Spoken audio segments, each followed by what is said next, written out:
Hey everybody. So with the holidays approaching, I wanted to share a recipe that I eat every morning. Not this little girl. This is a human recipe that I eat, but I wanted to share it because several reasons.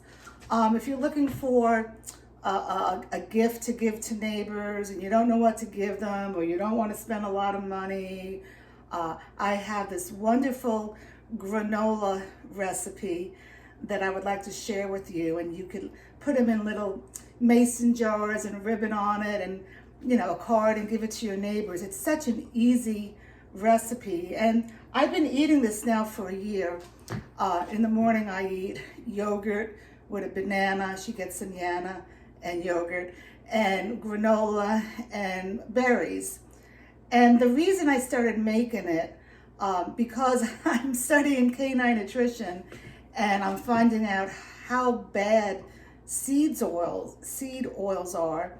I'm reading ingredients and everything, even for myself, and all the granola that you buy in the stores, it has canola oil or sunflower oil, and these are all highly processed oils, and they're inflammatory oils, and inflammation is bad for us because it can cause arthritis in you, and it's also a precursor to disease. I'm not a doctor, I'm just a person. Anyway, I wanted to share this, and it's annoying. She has to be in all my videos. I wanted to do this without her. So let me show you how I do it. It's really easy. So I'm just going to turn this way. And you start with 4 cups of oats. And just like with the doggy, I use the same oats. It's non-GMO or certified organic oats, because you don't want to use oats for yourself either that are GMO, because GMO oats in the United States is sprayed highly with glyphosate, which is a known carcinogenic, and people have gotten non-Hodgkin's lymphoma, and they've sued Monsanto for it and have won. So please read your labels and it'll say certified non-GMO oats. I get it at Costco. Okay, so you have 4 cups of that. And to this, I'm going to add some other dry ingredients. So I got a measuring spoon here. And I'm going to add a 1/2 teaspoon of salt. But I'm going to use a special salt that I don't always use. Here we go. You could Google it, Celtic salt. It's really good stuff. Do your research on salt. There's a lot of bad things, unnatural things in salt, but this is good salt. So I'm going to sprinkle this in here. And then I'm going to put some pumpkin pie spice in. This is from Trader Joe's. I always buy like 4 bottles when I go in November because it's a seasonal product, and I just love it, because you could just add cinnamon to your recipe, but this has so much more in it. It has cinnamon, ginger, lemon peel, nutmeg, cloves, and cardamom. So what did I put in here? 1/2 teaspoon. I'm actually going to do 3/4 teaspoon. Okay, all right. And now I am going to add some other stuff in.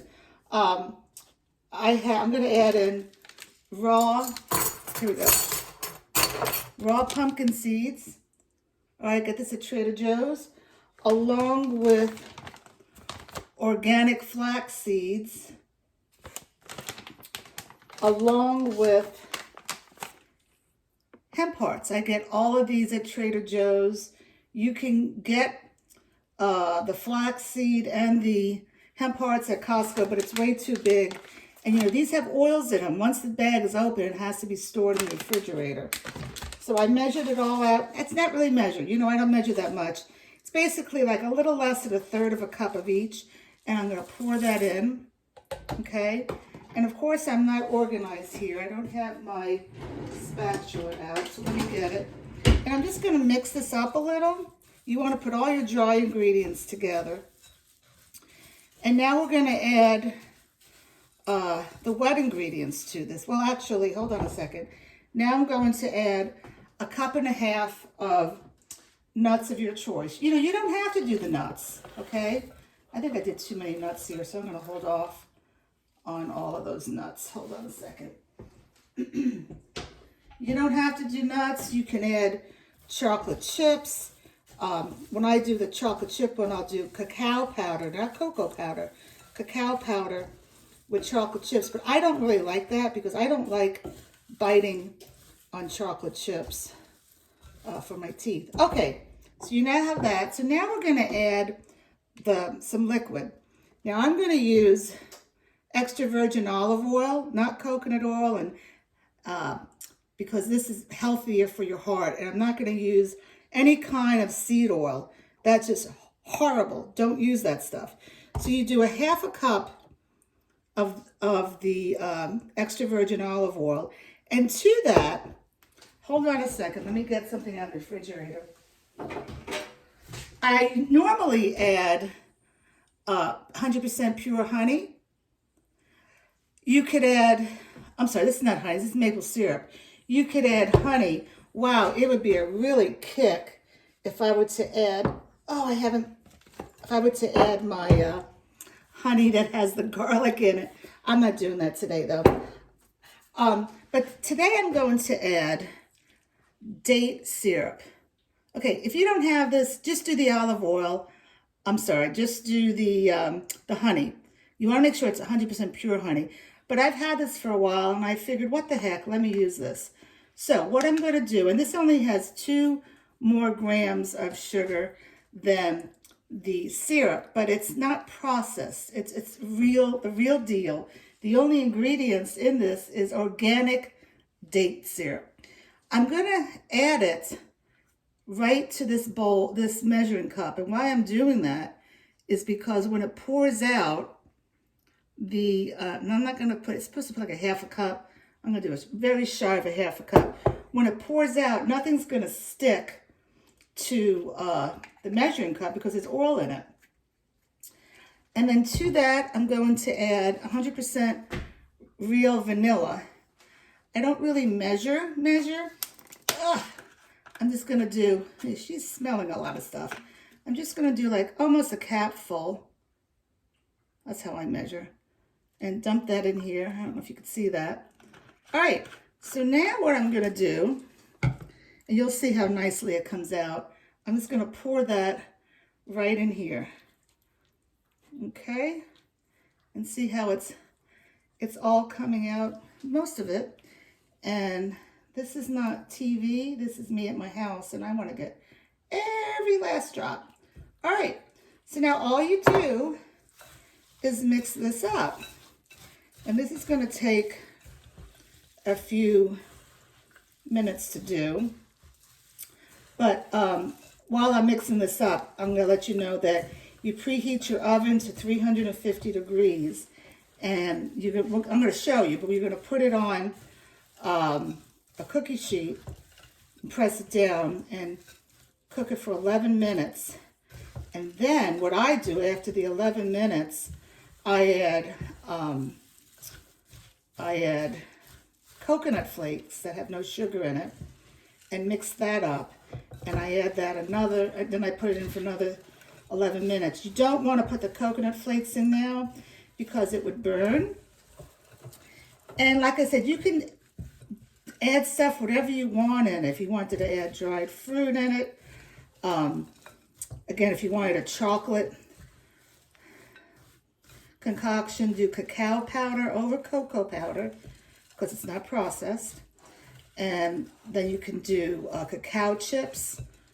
Or for me, I do dark chocolate because I cannot eat milk chocolate. It is the death of me. It just really is bad. All right, so this is basically all mixed. And now, let me show you what I'm going to do. All right, hold on. Let me get it. Gotta move this here. I just got this pan from QVC. This is a big ass pan. I wrote it down, it's 24 inches by 14 inches, and it came with nesting pans to go in it. It had one, half of it, and then had two little ones. And I love it. It's made by Blue Jean Chef. You should Google her. She used to be the chef for QVC for many years, and then she left, and she has many cookbooks, and now she's selling her own products.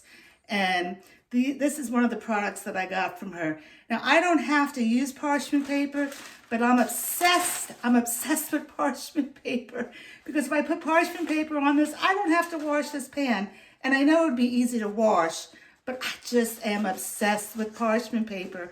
I've always told you in my videos I do for the dog when I roast vegetables that parchment paper is your friend. So all I'm going to do now is pour this mixture onto this big ass pan and put it in the oven for 11 minutes. Then take it out, put in maybe a half a cup of the coconut flakes with no sugar, and press it down again and put it in the oven. And when it comes out, you let it sit. Let it hang out for a few hours. Because if you like your, I'm sorry, you couldn't see Bella. If you like your granola to be, in chunks, it needs to sit and become one. I'll let it sit for a few hours. I'm going to wrap some gifts, and then I'm going to have some with my yogurt. And I store it in a glass container, a mason jar, on my counter. It could stay for like 2 weeks. If you feel like you don't want to do that, you could also store it in the freezer, because it's not going to stick together. It's just fantastic. Don't buy the stuff at the store. It's has bad oils in it. It's not good for you. And if you make it at home, you can put whatever you want in it. I have no idea what she's licking, because I didn't think, oh, you know what it is? It's the honey from when I touched that jar. She's licking that honey. All right, that's it. Maybe I'll show you a picture at the end of it. All right, bye-bye. Okay, this is ready to go in the oven, but I wanted to stress that when you pour it on, you need to press it down, okay? Because the goal is for it to stick together. And like I said, in 11 minutes, I'll take it out. I'll loosen it up. I'll pour the coconut flakes on, and I'll press it down again. And I want to say one more thing about this pan. Before I got this pan, I had to use 2 pans, okay, to put this recipe on. And it was kind of annoying. This is one pan, and I just absolutely love it. So I'm just going to put this right in the oven. It's at 350. Can I do this while holding the phone? Okay. Yeah, this has to go in the big oven, not the small oven. And that's it. Okay, here's the final product. I'm just going to let this sit here now for a few hours, and then I'll break it up and put it into containers.